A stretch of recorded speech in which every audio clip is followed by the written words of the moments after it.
있습니다. 오늘 말씀의 제목은 예수님과 그림자 율법, 예수님과 그림자 율법이라는 제목으로 하나님 말씀 선포하겠습니다. 이번 히브리서 누가 기록했죠? 정확히 모릅니다. 무명입니다. 무명이지만 아마도 그는 2세대 그리스도인으로서 헬라어에 아주 유창했던, 그러니까 유능한 설교자였고 구약 성경도 정말 잘 알고 특히 바울 서신도 잘 아는 성경 해석자였습니다. 우리가 히브리서가 기록된 시기가 대략 AD 주후 70년 전일 것이에요. AD 70년. 그러니까 왜냐하면 예루살렘 성전이 파괴된 것이 AD 70년이기 때문입니다.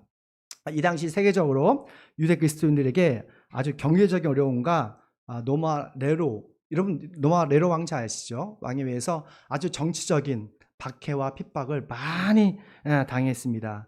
또한 게다가 그 안에 있는 그 교회 안에서 믿음의 공동체 안에서 유대 혼합주의라는 것은 뭐냐면 우리가 예수님을 믿어도 유대교적으로 할 것은 다 해야 된다는 것이죠. 할례도 해야 되고 그리고 제사도 지내야 되고 안식일도 지켜야 되고 이런 율법적인 것들을 다 지켜야 구원 얻는다라고 말하는 것이죠. 그래서 유대 혼합주의는 그런 것입니다. 이런 유대 혼합주의가 초대교회에 들어와서 많이 분들을 좀 어렵게 했던 것이죠. 우리나라도 보면 사진을 보여주시면 무명의 그리스도인들이 많이 오셔서 복음을 전파하셨죠. 이 사진에 보면 서사평, 이분은 광주에서 사실 독일계 미국인 선교사님이신데 간호사입니다. 어떻게 보면 한국의 테레사라 할 만큼 많은 어려운 고아들이나 아이들이나 이런 분들을 섬기고 또한 자기의 모든 것을 다 바쳐서 한국 의료 사업을 또 성장시켰던 분이시죠. 또한 이 오른쪽에 있는 무명이라는 요즘 영화가 돼 있죠. 그 주인공이 노리마츠라는 그런 일본인이에요. 이분이 최초로 한국에 와서 복음을 전합니다. 한국말도 잘 몰랐어요. 온 이유가 명성황후가 시해당했을 때 너무 충격을 받고 너무 죄책감에 들어서 어떻게 하면 한국 사람들을 위로하고 또한 사랑을 해줄까라고 해서 일본 땅을 떠나서 한국에 와서 끝까지 복음을 전하다가 돌아가신 것을 보게 됩니다.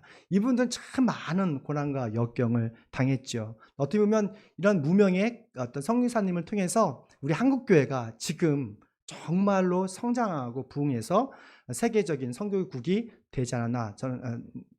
되었다고 저는 믿습니다. 여튼간에 그 당시 유대 혼합주의가 많은 어려움이 있어서 그 율법적인 제사를 지내야 되는가라는 그런 궁금증이 많았어요. 예수님을 믿지만 우리가 제사를 지내야 되지 않을까라는 생각을 했던 것이죠. 그래서 히브리서 기자는 명확하게 그 말을 합니다. 율법은 그림자이고 예수님은 실체라는 것이죠. 1절 말씀입니다. 함께 있습니다. 율법은 장차 올 좋은 것들에 아멘. 그 다음 장 넘겨주시면 여기서 율법은 뭐라 했죠? 그림자래요. 헬라어로 하면 스키야, 섀도우, 그림자라는 것이죠. 그리고 실체가 아니다. 여기 실체라고 하니까 이미지라는 말이거든요. 그러니까 예수 그리스도가 실체다라고 말해요. 혹시 요즘 더우니까 여러분이 그림자를 좀 보셨어요? 우리가 보기에는 한국에서 여러분이 가장 멋지고 아름다워요. 근데 여러분의 그림자를 봤을 때 멋있습니까? 아무리 아름다운 멋진 사람의 그림자라도 그림자면 그냥 거무튀튀한 그림자예요. 그렇죠? 아무리 멋진 사람이 봐도 그림자는 그리기 때문에 그렇게 멋있지가 않아요. 그러니까 구약 성경에 있는 율법은 좋은 것이에요. 하지만 그것이 실체가 아니고 그림자이기 때문에 그림자의 그 이상을 넘을 수가 없다는 것이죠. 그래서 이 실체, 이미지, 그것은 바로 예수 그리스도십니다. 그래서 구약은 예수 그리스도에 대한 예언이고 계시고 신약은 예수 그리스도의 현현과 나타나심을 의미하고 있습니다. 여기서 보니까 장차 오고 있는 좋은 것들, 그러니까 장차 오고 있는 좋은 것들이 있대요. 이게 뭐예요? 그것은 바로 이 세상에서 가장 영광스럽고 복된 복음이에요. 영광스럽고 영원한 복음이에요. 예수님의 영광스러운 복음이 뭐냐면 어떤 분들은 복음하니까 굿뉴스, 좋은 소식이니까 나의 꿈과 부전을 되어지는 거, 성취되는 거, 이 성공이라고 생각하는 사람도 있어요. 또는 복음이 우리의 상처낸 마음, 이것을 치유하는 그냥 행복한 이야기 정도로 생각하는 분이 있어요. 근데 그 복음은 우리를 향하신, 나를 향하신 예수 그리스도의 삶과 죽음과 부활과 승천에 대한 역사적인 사실인 거예요. 그러니까 모든 인간은 죄를 범했기 때문에 하나님의 영광을 누릴 수가 없었어요. 영원히 불타는 지옥에 갈 수밖에 없는 우리를 구원하시기 위해서 예수님께서 우리를 대속하기 위해서 십자가에 죽으시고 또는 그리고 우리를 위롭게 하시기 위해서 부활하셔서 지금은 하늘나라에 승천하시고 그곳에서 만왕의 왕으로 모든 우주와 세상을 통치하고 계시다는 승리의 소식, 이 소식이 바로 복음입니다. 이 톰 라이트는 이렇게 얘기하더라고요. 보여주시면 복음은 예수님이 십자가에서 죽으시고 부활하셨으며 지금 왕이 되셨다는 소식이다 라는 말을 하더라고요. 이것이 복음이라는 책이 있는데 이 톰 라이트는 복음주의보다는 약간 에큐메니컬한 그런 신학자인데 그래도 정말 얻을 게 많은 인사이트가 있는 분이십니다. 근데 이분은 하늘나라도 중요하지만 하나님의 나라도 너무 중요하다라고 말해요. 우리가 예수님이 우리를 위해서 죽으시고 부활하신 사건이 이게 복음인데 단순히 그냥 하늘나라 티켓만 타기 위해서 그러신 것이 아니라 이 땅에서 하나님의 나라를 세워가고 우리의 왕이신 하나님의 예수님의 그 통치하에 주권하에 살아가는 삶, 하나님과 동행하는 삶, 그 삶이 바로 복음이다라고 말합니다. 그러니까 정리하면 복음은 예수님의 죽음과 부활 그리고 우리에게 하나님의 나라와 하늘나라를 주신 기쁜 소식이에요. 제가 정리를 해봤어요. 그러면 예수님은 이 세상과 2000년 전에 이 세상과 하늘나라와 또 오늘 내 우리에게 어떤 복음의 사역을 지금 하고 계실까? 오늘 말씀을 통해서 함께 살펴보겠습니다. 함께 있습니다. 예수님은 세상에서 죽음으로 율법을 완성하셨습니다. 그러니까 이 땅에서 2000년 전에 과거에 하신 예수님의 행적을 이야기하고 있습니다. 하나님의 아들 예수님은 이 세상에서 십자가에서 죽으심으로 율법이 해결하지 못하는 죄의 문제, 죽음의 문제를 아주 영원히 완전하게 해결해 주셨어요. 율법은 부분적으로 우리의 죄, 잘못을 치료할 수 있고 용서해 줄 수 있지만 영원한 것은 아니었어요. 영원히 우리의 모든 죄를 깨끗하게 할 수는 없었어요. 근데 예수님의 그 보혈로, 주님의 보혈로 우리 현재, 과거 또는 미래가의 모든 죄까지도 용서해 줄 수 있는 그런 구원의 은혜를 줬던 것이죠. 우리 10절 말씀입니다. 읽습니다. 예수 그리스도께서 자신 몸을 단번에 드림으로써 우리를 거룩하게 되었습니다. 아멘. 이 말씀을 우리가 이해하려면 좀 구약에 있는 레위기를 조금 살펴봐야 돼요. 좀 들어볼 수 있겠죠? 네, 제사법을 좀 알아야 돼요. 하나님께서 하나님의 백성들에게 이집트에서 구원을 하신 후에 주신 선물이 있습니다. 그게 뭐예요? 율법이에요. 더 정확하게 말하면 십계명입니다. 십계명을 하나님의 백성으로서 너희 이 말씀에 순종하면 모든 민족이 너희가 하나님의 나라가 되고 민족이 되고 대제사장의 나라가 될 거야 라는 축복을 주셨어요. 그러나 하나님께서는 인간의 연약함을 아셨어요. 십계명을 100% 지킬 수 없다는 걸 아셨기 때문에 은혜로서 성막을 주셨어요. 성막. 어떻게 보면 교회의 근원이죠. 성막을 주시고 그 안에 제사법, 5가지 제사법을 우리에게 주셨어요. 번제, 소제, 속번제, 속죄제, 화목제 이 5가지 제사법을 주셨어요. 이 제사법을 통해서 우리가 죄를 짓고 잘못했을 때 회개할 수 있는, 죄를 용서받을 수 있고 깨어진 하나님의 관계를 다시 회복할 수 있는, 그리고 하나님의 진노의 대상이 아니라 하나님의 사랑과 은혜의 대상으로 바뀔 수 있는 그런 제사법을 주셨던 거예요. 어떻게 보면 지금은 예배겠죠.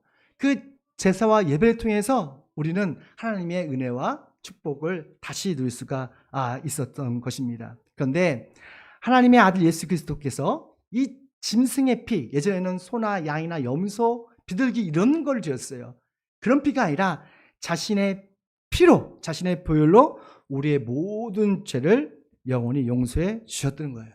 히브리서 9장 12절 말씀입니다. 함께 있습니다. 그는 염소나 송아지 피로서가 아니라 자기의 피로서 우리에게 영원한 구원을 이루셨습니다. 할렐루야. 일시적인 영혼이 아니라 영원한 eternal salvation. 그러니까 영원한 구원을 하셨다고요. 그래서 우리는 피를 얘기하는데 피만 보도 이게 무서운 분이 계시잖아요. 근데 왜 교회에서는 피 얘기를 할까? 그래서 옛날에는 교회가 사람을 잡아먹는다는 그런 오해가 있어서 그 교회에 나오지 못했던 것이 있습니다. 이 피는 왜 소중하냐면 피의 안에 뭐가 있어요? 생명이 있어요. 모든 건강의 문제는 뭐죠? 피, 혈관 이런 거더라고요. 저도 이 피가 잘 안 통해서 귀가 들리지 않는 거예요. 모든 피가 깨끗하고 혈관이 깨끗하고 하면 건강할 수밖에 없대요. 피 안에는 생명이 있습니다. 피 흘림이 없으면 죄 사함도 없다고 성경은 말하고 있어요. 그래서 예수님은 자신의 보혈로 인류의 모든 죄를 깨끗게 하신 거예요. 예수님의 보혈은 마르지 않는 샘물처럼 우리의 모든 죄를 용서하시고 깨끗게 하시고 순결케 하시고 거룩케 하는 능력이 있음을 믿습니다. 그래서 우리는 이 피를 믿고 나아갈 때 또한 회개할 때 주님께서 우리 머리부터 발끝까지 깨끗하게 하시고 정결케 하시고 새로운 사람으로 창조해 주는 것을 보게 됩니다.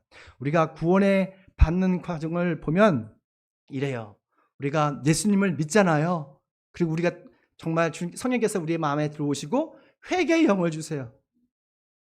회개의 영을 주시면 이 회개하고 싶고 눈물이 나오죠. 그러고 나서 우리가 예수님의 보혈로 우리의 모든 죄를 깨끗하게 정결한 후에 우리는 하나님의 자녀가 되는 것을 보게 됩니다. 우리가 예수님을 믿고 영접한 순간부터 저와 여러분은 하나님의 자녀가 되는 거예요. 어떤 분은 오해하시는 분이 있어요.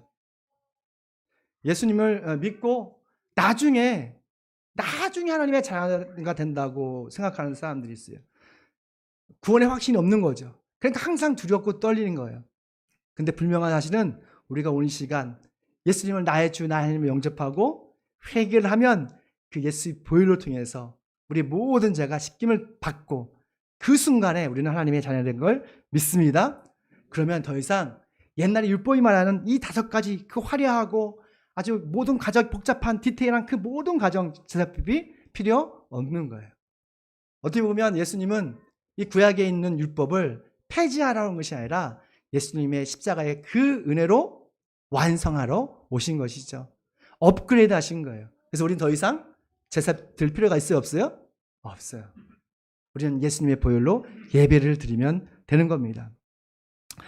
우리가 예수님 영접하고 나중에 하나님의 자녀가 된 것이 아니라 하나님의 믿는 순간 하나님의 자녀가 될 걸 믿습니다. 그런데 왜 히브리서 저자는 율법에 있는 제사 이들이 그림자이고 예수님의 보혈이 실체라고 말했을까? 아까 전에 말했던 것처럼 유대 혼합주의가 그 교회 안에 자리 잡고 있었기 때문에 그래요. 우리가 예수님을 믿어도 우리 마음에 옛날에 믿었던 종교심이 있어요. 예전에 불교를 믿었으면 예수님을 믿어도 부처님을 섬기듯이 교회 생활을 해요. 그리고 헷갈려. 내 기도할 때 내가 부처님께 기도하는 것인지 하나님께 기도하는 것이 왔다리 갔다 해요. 꼭 제사를 드리고 싶은 생각이 들어요. 그렇지 않습니까?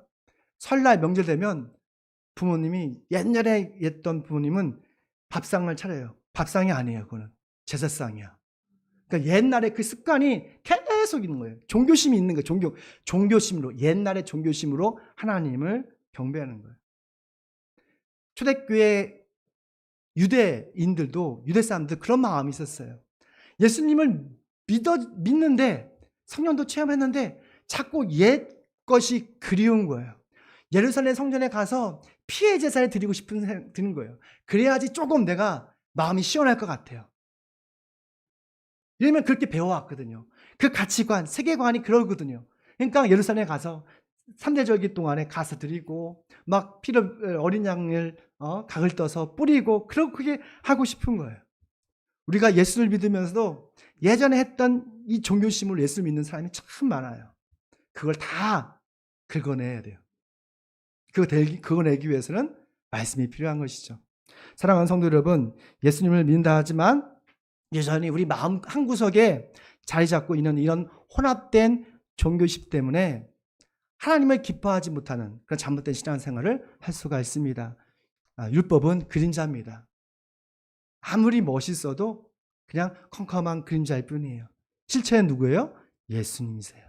예수 그리스도세요. 우리에게 영원한 구원과 자유를 주시는 실체는 예수 그리스도이심을 믿습니다.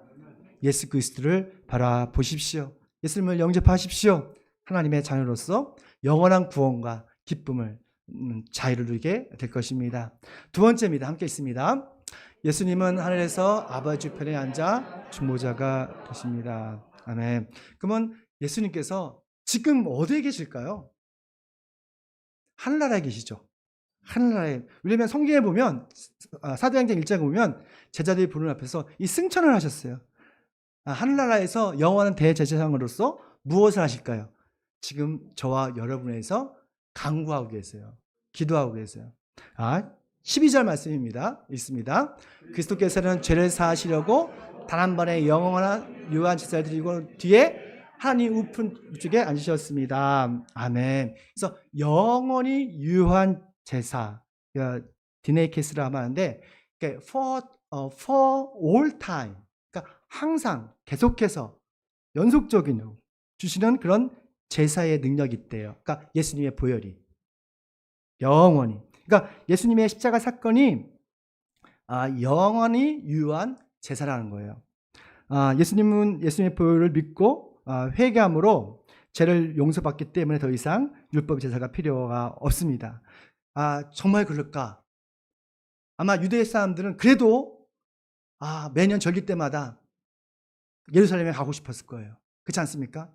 그렇게 교육받아왔고 그렇게 가치관이 있으니까. 근데 하나님께서 역사적인 아주 큰 사건으로 그 유대 그리스도인들의 사고를, 패러다임을 완전히 뒤집어 놔요. 그게 바로 티투스 장군의 사건입니다. 사진 보여주시면 누가 그렸죠? 그렇죠. 제가 AI를 통해서 그리겠습니다. 잘 그렸죠? 저게 바로 예루살렘 성전이에요. AD 70년에 로마의 황제의 어떻게 보면 아들이죠. 티투스 장군이 예루살렘을 와서 정말로 다 초토화시킵니다. 거기에 있는 아이들부터 어른까지 다 살육을 하고, 그리고 성전을 돌 하나도 돌 위에 없게끔 다 파괴해요. 이때 주님께서 마태복음에 보면 예언을 미리 해주셨거든요. 그때 그 말씀을 마음에 간직하고 미리 도망간 사람들은 구원을 얻었지만 그렇지 못한 사람들은 여기서 다 죽음을 당했다고 합니다. 근데 이 역사적인 사건이 우리에게 주신 의미가 있어요. 이 사건은 그냥 우연이 아니라 하나님의 구속사적인 섭리가 있었던 거예요. 예루살렘의 성전이 와르르 무너졌어요. 그러면 디아스포라 유대인, 흩어져 있던 모든 세계에 있는 그 유대 그리스도인이 올 수가 있어요, 없어요? 없어요. 와도 성전이 없는데? 와도 성전이 없어요. 제사 드릴 수 있는 공간이 없는 거예요.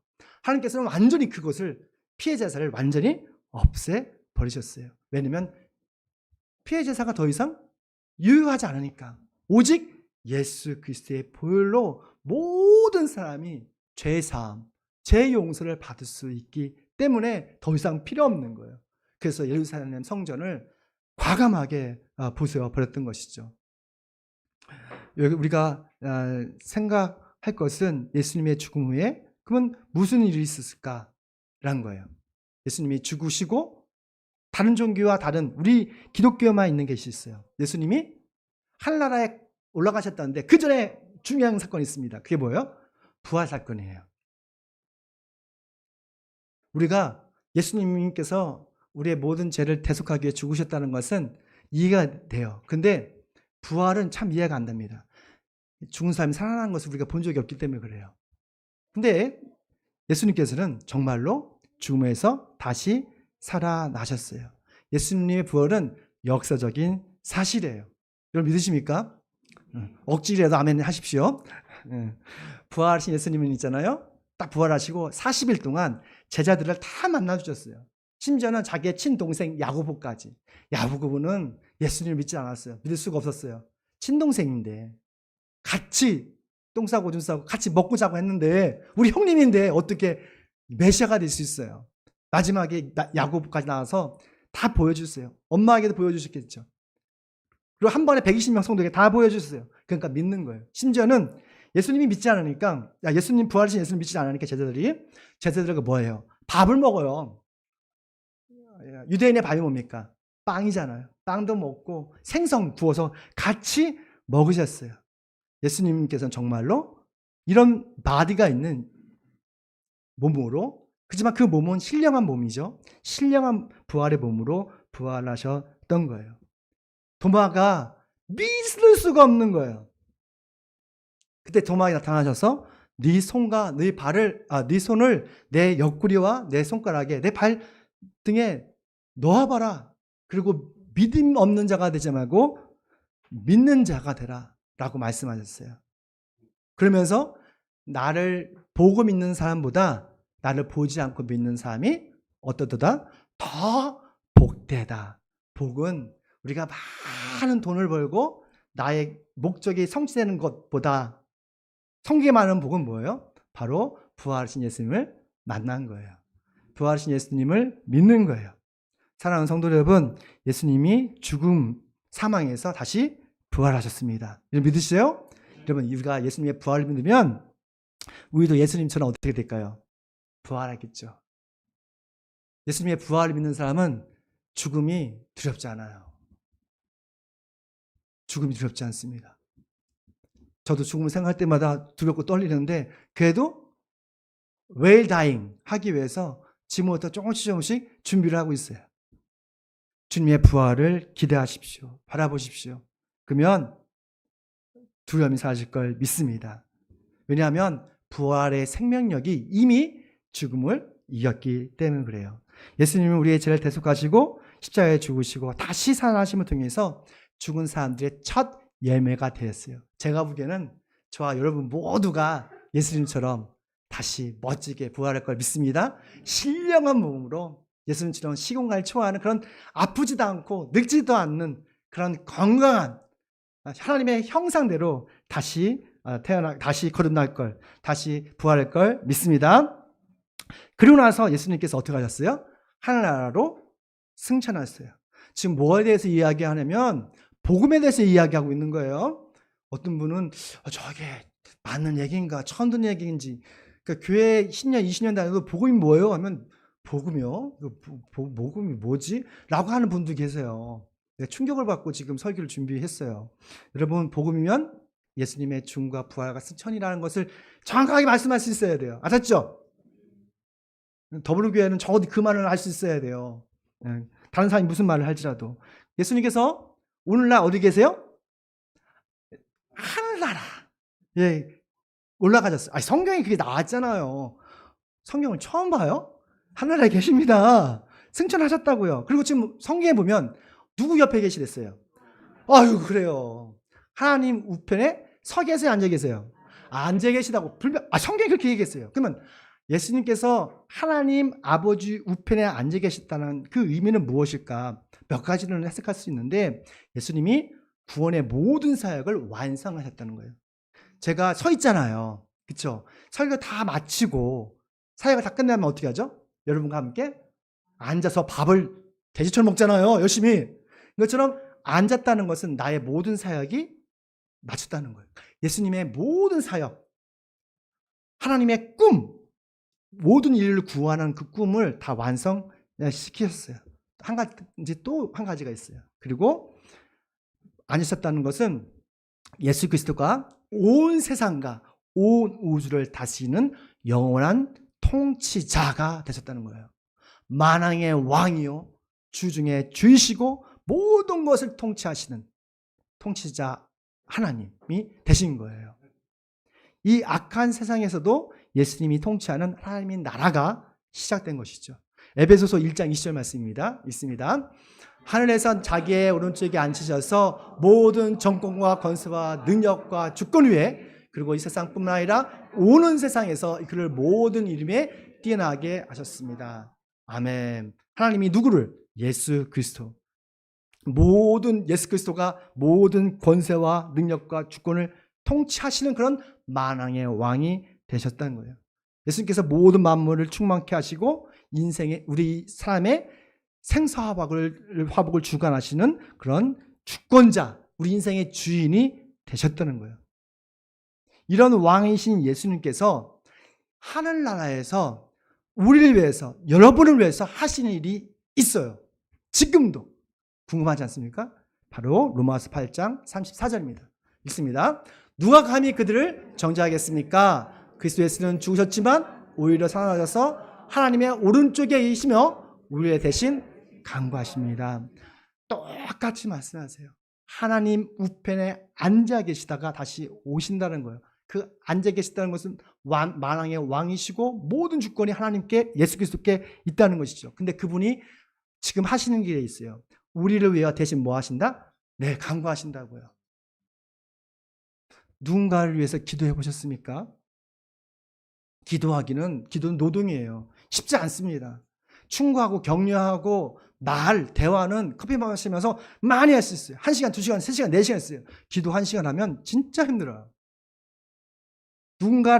나를 위해서 아니라 사랑하는 상대를 위해서 기도하는 거 쉽지 않습니다. 10분, 20분 하면 할 게 없어요. 근데 여기 보니까 예수님께서 나를 위해서 쉬지 않고 어떻게 하시는 거예요? 간구하시는 거예요. 하늘나라에서 예수 믿는 하나님의 자녀, 우리 더불 성도를 한 사람 놓고 뭐 한다는 거예요? 간구하고 계신다. 또 성경에 보면 성령은 탄식할 수 없는 그런 애절함으로 우리 위해서 눈물을 흘리신다고 하고 계세요.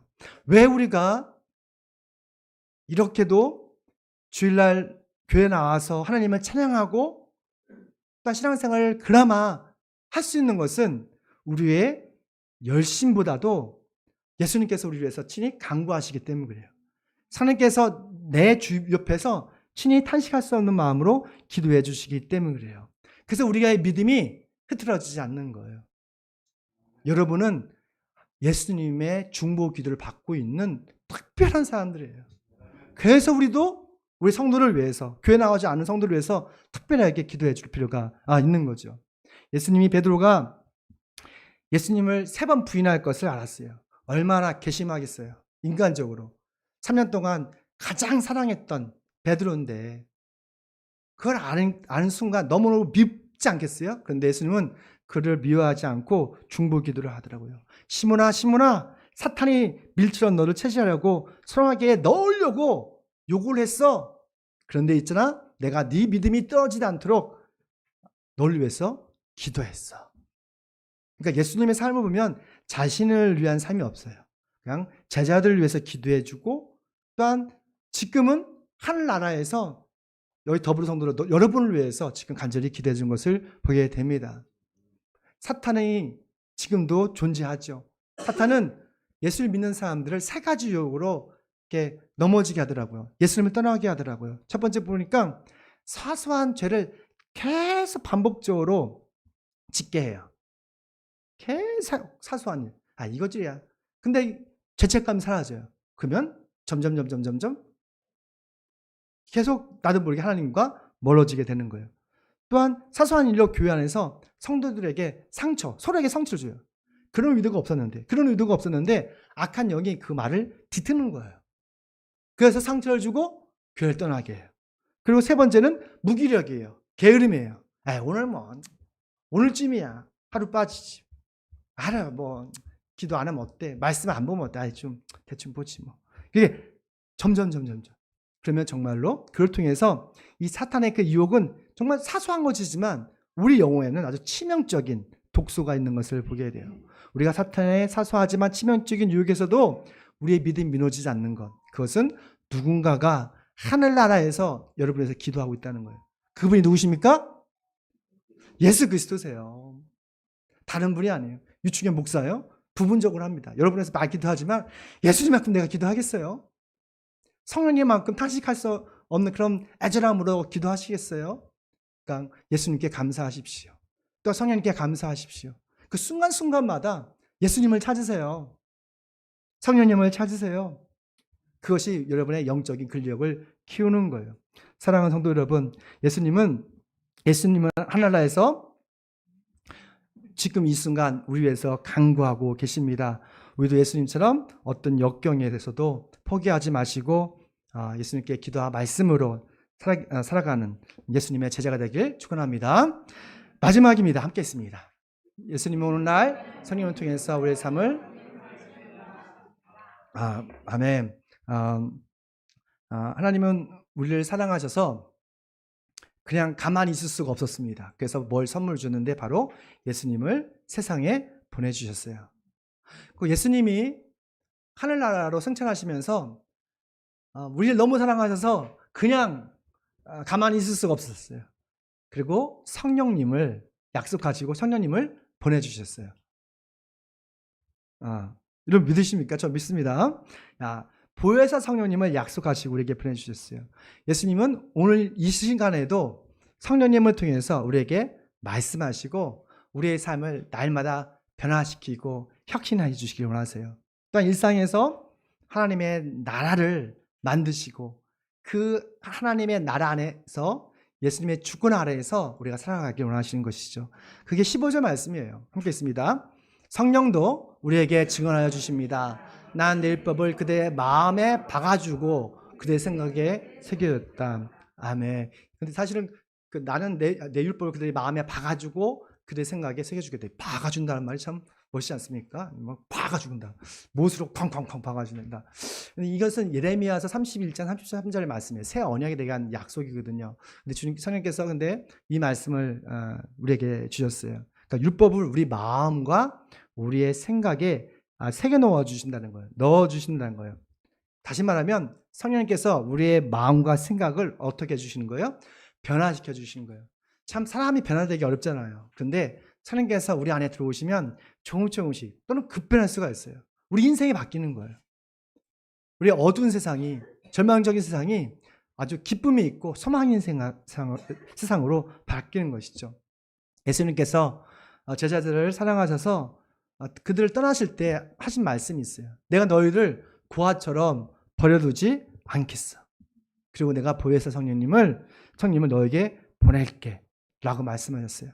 성령님께서 우리에게 하시는 다양한 사역이 있습니다. 말씀을 우리를 들을 때 깨달음을 주고 성령의 기적과 능력과 표적과 다양한 은사 열매들이 많이 있어요. 근데 오늘 본문에서 주시는 말씀은 성령님이 예수님의 말씀, 예수님께서 가르쳐 주신 그 말씀을 어떻게 한댔어요? 생각나게 하고 그것을 실천하게 하신다는 거예요. 요한복음 14장 26절 말씀입니다. 있습니다. 그러나 보혜사 곧 아버지께서 내 이름으로 보내실 성령께서 너에게 모든 것을 가르쳐 주실 것이며 또 내가 너에게 말한 모든 것을 생각나게 할 것이다. 아멘. 우리 말씀을 정리하겠는데 사랑하는 성도 여러분, 우리가 육신의 생각도 있고 성령의 생각이 있어요.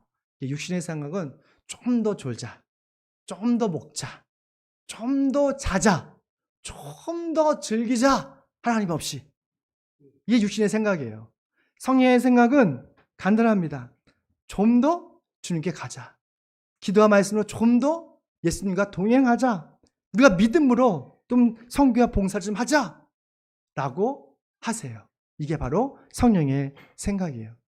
제가 여러분의 숙제를 드리겠습니다. 우리가 아침마다 아침 일찍 일어나서 성령님과 대화하길 축원합니다. 성령님이 이미 여러분 마음속에 계시잖아요. 여러분 마음속에 계십니다. 그러니까 딱 일어났을 때 이렇게 일어나지 말고 Good morning, Holy Spirit 하면서 일어났으면 좋겠어요. 따라합시다. Good morning, Holy Spirit. 제 액센트가 좀 그런가요? 여튼 그렇게 하면 돼요. 다시 한번. Good morning, Holy Spirit. 험프리, my accent is good. 그렇게 해야지. Perfect. 저 고마워요. 저기 우리 험프리한테 그 인정받은 액센트예요. 그러니까 일어났을 때 이렇게 하지 마시고요. 성령님 안녕하십니까? 라고 한번 오늘부터, 내일부터 알았죠? 네? 약속했습니다. 다음 주에 물어볼 거예요. 그러면 정말 성령님께서 여러분에게 예수님의 가르친 말씀을 생각나게 하신다니까요. 진짜로. 우리 마음에 계신 성령님이 예수님 말씀을 생각나게 하시고 또 말씀을 순종하게 하세요. 그 순종할 때에 정말 하나님의 나라가 하나님의 나라가 여러분의 삶에 이루어질 걸 믿습니다. 하나님께서 이끄시는 그 하나님의 나라가 이루어질 것이고 세상에 알 수도 없고 누릴 수도 없는 그런 평강을 누릴 수 있고 또한 자유와 기쁨을 누릴 걸 믿습니다. 실체 예수 그리스도를 바라보시고 주님과 동행하는 복음의 삶이 되시길 축원합니다. 아멘. 우리 찬양 한 곡 하시고 우리 주님의 보혈 찬양하시고 우리 말씀을 생각하시면서 나에게 주신 말씀을 하나님께서 나에게 주신 말씀 생각하시면서 함께 그 말씀을 실천할 수 있도록